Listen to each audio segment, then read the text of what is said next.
આજે તો સવારમાં તમારા બેન નાઈ થઈ ગયા તૈયાર થઈને આપણે તો સવારમાં રોજ હોય એનું કામ લેવાનું જ હોય.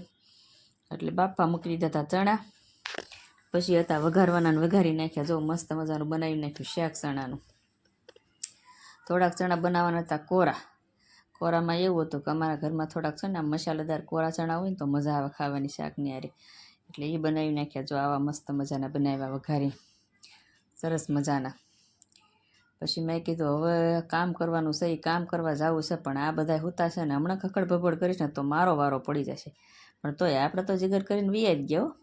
અને આ રાતની આરો દાળ પડી હતી ને એ ગરમ કરી નાખી. પછી દાળ ગરમ કરી અને ભાગીને કામ કરવા જ મળ્યા. કેમ કે કામ કરવું બરોબર મહત્વનું હતું. મારે જવાનું હતું નોકરીએ.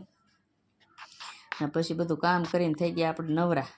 ત્યાં તો આ મારા ઘરવાળાએ ભરી નાખ્યા હતા પાણીના બાટલા, ને આ કરી નાખ્યા હતા ચકલા હાટું ગોર.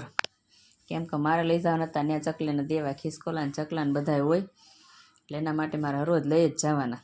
આજ તો એને ઘરે ને ઘરે ભૂકો કરી નાખ્યો. મેં કીધું આ શું કરું તે કે તારો હાથ ન દુખે ને એટલે. મેં કીધું વાહ ભાઈ, દયા આવી તમને તો. પછી તો આપણે આ બધું કરીને સીધા વ્યા ગયા કામ ઉપર ગયા. એટલે ત્યાં નાખવા મળ્યા ચકલાના ખિસકોલા માટે ચણ નાખતા હતા ને તો આ કૂતરો આવી ગયો. આવીને મને કે તમારા ચકલાના ખિસકોલાને ખાવું હોય તો ખાય, બાકી હું તો ખાઈ જ જવાનું. કાંઈ વાંધો નહીં ભાઈ, તું ખાઈ જા, તારા ભાગનું છે તો તું ખાઈ જશ. પછી આપણે વ્યા ગયા કોલેજની અંદર અને કામ બામ કરીને થઈ ગયા નવરા, થઈ ગયા 12:30. એટલે પછી તમારા બેને ખોલી નાખ્યું કેન્ટીન ખોલ્યું. એટલે જો મારી કેન્ટીનમાં આવો કાંક ભાગ છે બધો.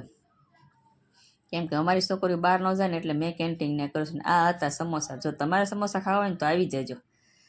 અને પછી તો તમારા બેને બધું છોકરીઓને કીધું કે હવે ભાઈ તમે લઈ લેજો ને લાઈક શેર સબસ્ક્રાઈબ કરી દેજો. ને તમારા બેન બેસી ગયા ટેબલ ઉપર.